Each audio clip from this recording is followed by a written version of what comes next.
Hello. Travel of history channel में आपका स्वागत है। और आज हम भारत के एक त्योहार के बारे में चर्चा करेंगे जिसे कि वसंत पंचमी कहा जाता है। तो आज के इस वीडियो में हम सरस्वती माता के जन्मदिन वसंत पंचमी के पौराणिक, साहित्यिक, ऐतिहासिक महत्व के बारे में चर्चा करेंगे। वसंत पंचमी या श्री पंचमी भारत का एक हिंदू त्योहार है। इस दिन विद्या की देवी मां सरस्वती की पूजा की जाती है और यह पूजा पूर्वी भारत, पश्चिमोत्तर बांग्लादेश, नेपाल और अन्य कई राष्ट्रों में की जाती है। इस दिन पीले वस्त्र धारण किए जाते हैं और शास्त्रों में वसंत पंचमी को ऋष पंचमी भी कहा जाता है। प्राचीन भारत में और नेपाल में पूरे साल को 6 महीनों में या 6 मौसम में बांटा गया है। उसमें वसंत पंचमी लोगों का सबसे मनचाहा मौसम है, जब फूलों पर बहार आती है, खेतों में सरसों के फूल खिलते हैं और वो सोने जैसे दिखाई पड़ते हैं। जौ और गेहूं की बालियां खिलने लगती हैं, आमों के पेड़ पर बौरे या मांजर आ जाते हैं, चारों तरफ रंग बिरंगी तितलियां मंडराने लगती हैं, घर घर भौरे भौराने लगते हैं।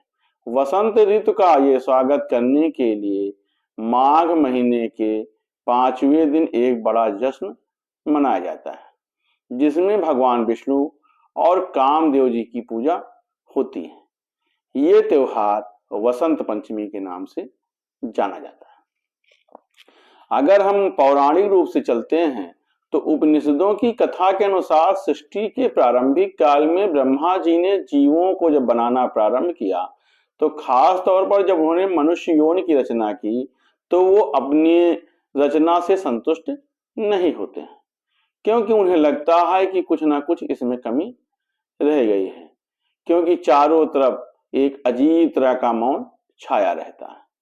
हालांकि ये उपनिषदों की कहानियां हैं, हो सकता है कि हमारे पौराणिक ऋषियों के अनुभवों से मेल खाती ना हो, लेकिन जो हमने जाना वो मैं आप तक पहुंचा रहा हूं। और जब ब्रह्मा जी इस समस्या से ग्रसित हुए तो उन्होंने भगवान विष्णु की स्तुति करना प्रारंभ किया।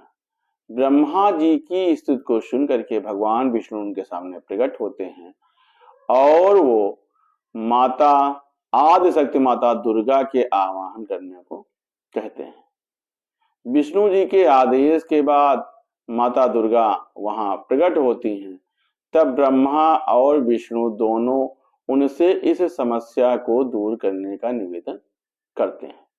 ब्रह्मा और विष्णु जी की बात को सुन करके आदिशक्ति माता दुर्गा के शरीर से एक श्वेत रंग का भारी तेजपुंज प्रकट होता है, जो कि एक दिव्य नारी के रूप में बदल जाता है। यह स्वरूप एक चतुर्भुज सुंदर स्त्री का होता है, जिसके एक हाथ में वीणा और दूसरे हाथ में वर मुद्रा होती है।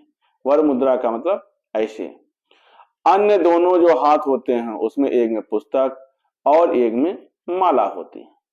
आदिशक्ति श्री माता दुर्गा के शरीर से उत्पन्न तेज की जो देवी होती हैं, उनकी वीणा से एक मधुर ध्वनि निकलती है और उनसे संसार के समस्त जीवों को वाणी प्राप्त हो जाती है। अर्थात माता सरस्वती के जन्म के पूर्व किसी भी जो प्राणी थे उसमें वाणी नहीं थी।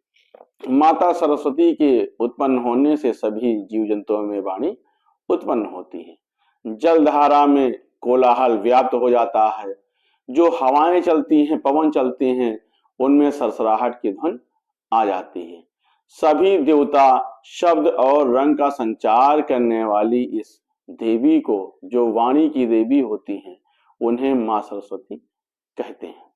फिर आदिशक्ति माता दुर्गा ब्रह्मा जी से कहती हैं कि मेरे तेज से उत्पन्न हुई ये देवी सरस्वती आपकी पत्नी बनेंगी। जैसे श्री लक्ष्मी श्री विष्णु जी की शक्ति हैं, माता पार्वती महादेव शिव जी की शक्ति हैं, उसी प्रकार सरस्वती देवी भी आपकी शक्ति होंगी। ऐसा कह करके आदिशक्ति माता श्री दुर्गा सब देवताओं के देखते देखते अंतर्धान विधान हो जाती हैं और इसके बाद सभी देवता सृष्टि के संचालन में लग जाते हैं। माता सरस्वती को वागीश्वरी, भगवती, शारदा, वीणावादिनी, वाग देवी आदि नामों से जाना जाता है और उनकी पूजा की जाती है। माता सरस्वती विद्या और बुद्धि की प्रदाता माता है। संगीत को उत्पन्न करने के कारण ये संगीत की भी देवी कहलाती है। वसंत पंचमी के दिन इनके प्रकट उत्सव को हम लोग मनाते हैं और ऋग्वेद में भी माता सरस्वती का वर्णन किया गया है, जिसमें कि उनके संबंध में जो श्लोक लिखा गया है उसका जो ये अर्थ है कि ये परम चेतना है, सरस्वती के रूप में हमारी बुद्धि, प्रजा और मनोवृत्तियों की संरक्षिका है। इनमें जो आचार या मेधा है उसका आधार भगवती सरस्वती ही है। इनकी समृद्ध और स्वरूप का वैभव अद्भुत है। इसी प्रकार से पुराणों में भी श्री कृष्ण ने माता सरस्वती से प्रसन्न होकर के उनको वरदान दिया था कि वसंत पंचमी के दिन आपकी ही आराधना की जाएगी। इसी कारण माता सरस्वती की वसंत पंचमी के दिन विद्या की देवी सरस्वती के रूप में पूजा होती है। आज के ही दिन जो है संसार में या कई देशों में पतंगबाजी भी मनाई जाती है, पतंगबाजी का भी त्योहार मनाया जाता है, लेकिन इसका वसंत पंचमी से कोई संबंध नहीं है। पतंग उड़ाने का जो रिवाज है वो चीन में हजारों साल पहले प्रारंभ हुआ था। इसके बाद कोरिया, जापान के रास्ते वो भारत पहुंचता है, लेकिन इसके बाद भी इस त्योहार के एक अपने अलग मायने हैं और एक अलग महत्व है। बसंत ऋतु आने पर प्रकृति का कण कण खिल उठता है। मानव तो छोड़िए, पशु पक्षी भी उल्लास से भर जाते हैं। हर दिन नई उमंग से सूर्य का उदय होता है और नई चेतना प्रदान कर अगले दिन आने का वो सूर्य हमको फिर से आश्वासन देकर के चला जाता है। अगर हम भारत के हिंदी महीनों में देखते हैं तो माघ का पूरा माह उत्साह देने वाला होता है और वसंत पंचमी जो माघ शुक्ल पंचमी को मनाई जाती है, ये भारतीय जीवन को अनेक तरह से प्रभावित करता है।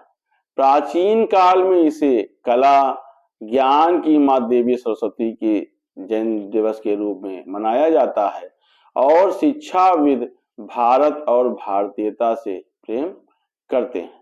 इस दिन मां शारदे की पूजा करके उनसे अधिक ज्ञानवान होने की प्रार्थना की जाती है। इसका जो पौराणिक महत्व है ये बताता है कि वसंत पंचमी में और भी ऐसी कई घटनाएं पूर्व में हुई थी जो वसंत पंचमी के महत्व को बढ़ाती हैं।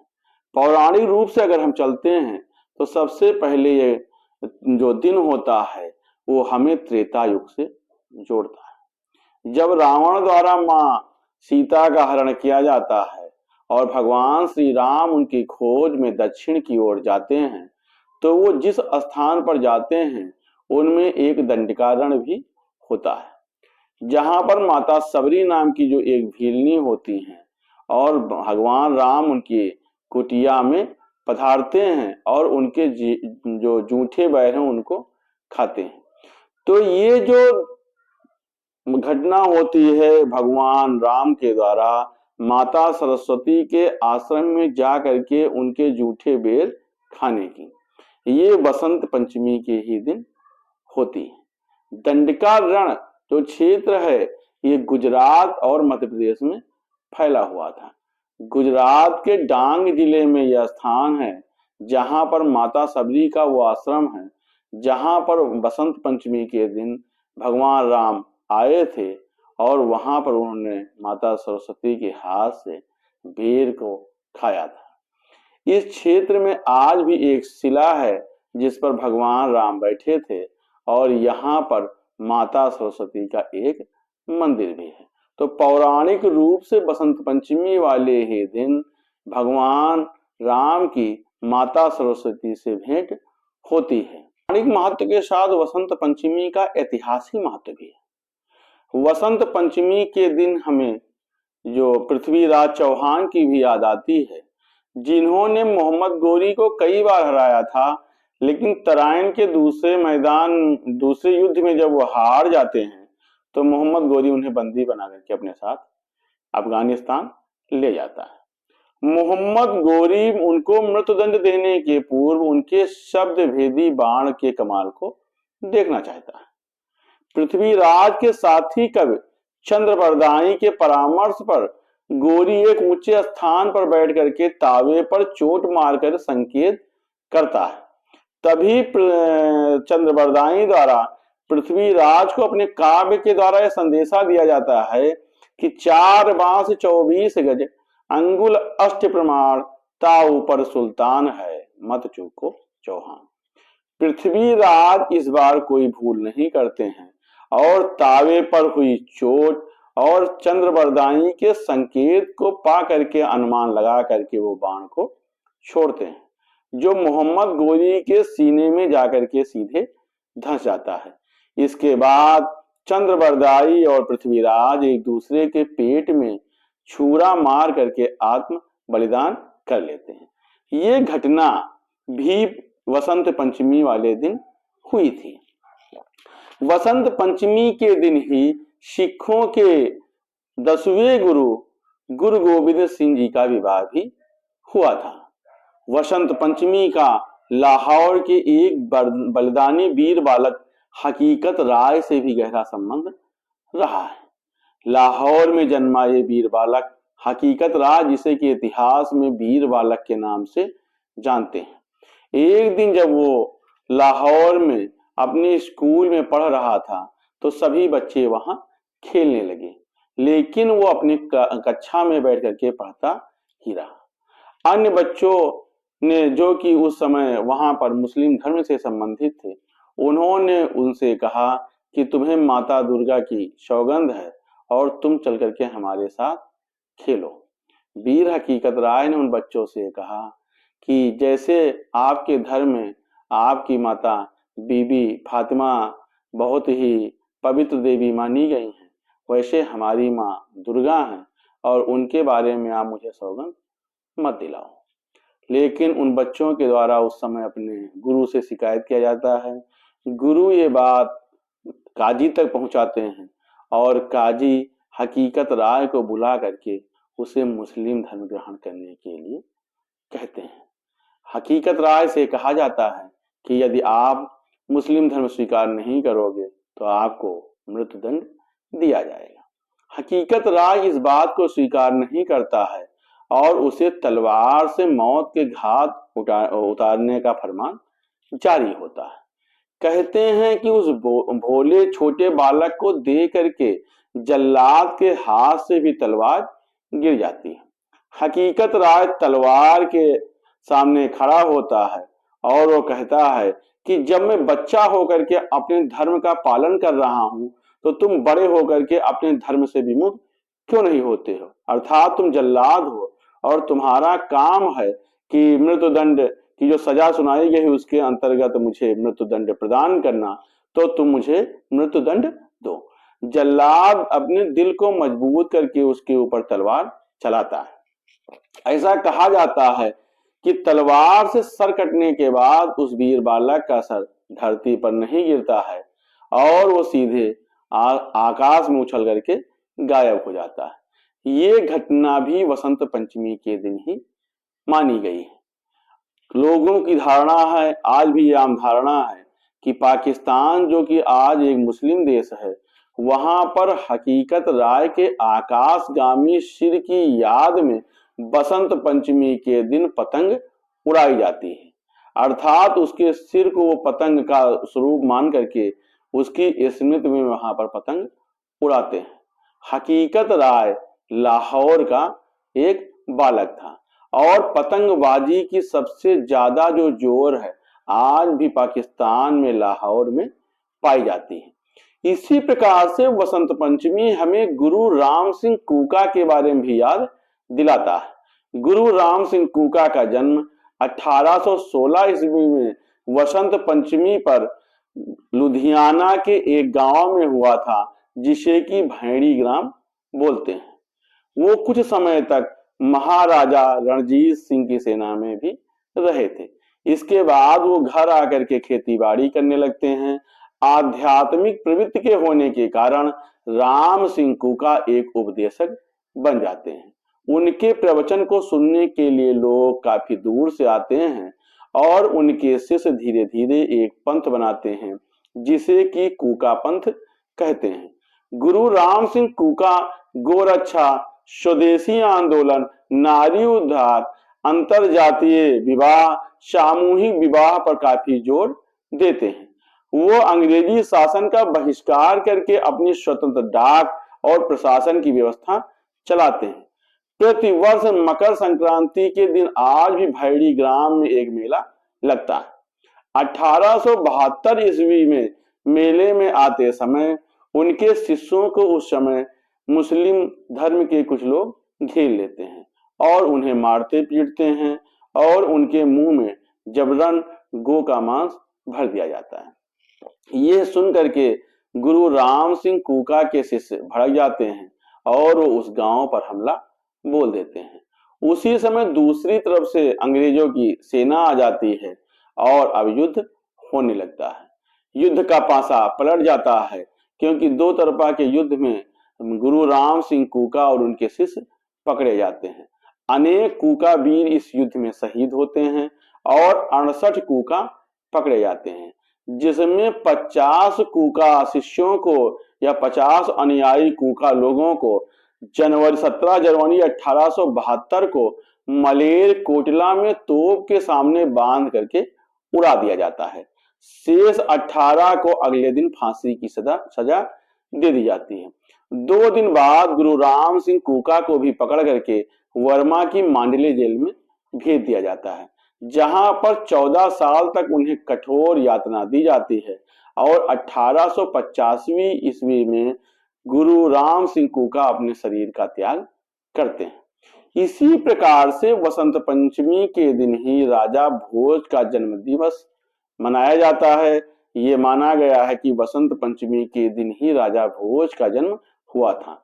और भारत के इतिहास में अगर देखते हैं तो राजा भोज संस्कृत के एक प्रकांड विद्वान भी रहे हैं। इसका मतलब है कि वसंत पंचमी के दिन जन्म लेने के कारण उनके जिह्वा पर माता सरस्वती विराजमान रही हैं। राजा भोज इस दिन अपने राज्य में एक बहुत बड़ा उत्सव मनवाते थे और ये उत्सव 40 दिन चलता था, जिसमें वे पूरी प्रजा के लोगों को एक बड़े प्रीति भोज में आमंत्रित करते थे। वसंत पंचमी के दिन ही हिंदी के अमर विभूति महाकवि सूर्यकांत त्रिपाठी निराला का भी जन्मदिन हुआ था। 28 फरवरी 1899 को महाकवि सूर्यकांत त्रिपाठी निराला का जन्म हुआ था। निराला जी के मन में निर्धनों के प्रति अपार प्रेम, पीड़ा और उनके प्रति सहायता की भावना रहती थी। निराला जी अपने पैसे और वस्त्र खुले मन से निर्धनों को दान में दे देते थे। इस कारण उन्हें महाप्राण कहा जाता है। और हम देखते हैं कि वसंत पंचमी के दिन जन्म लेने के कारण निराला जी के जीवा पर भी माता सरस्वती विराजमान रही हैं और जिन्होंने हिंदी साहित्य में अनेक काव्य ग्रंथों की रचना किया है। इसका अर्थ यह है कि माता सरस्वती का उनके ऊपर भी विशेष वरदान रहा या विशेष कृपा रही है। तो महाप्राण निराला जी का जन्म भी वसंत पंचमी को ही मनाया जाता है। तो आज के हमने इस वीडियो में वसंत पंचमी के पौराणिक, ऐतिहासिक और साहित्यिक महत्व पर अध्ययन किया है। धन्यवाद।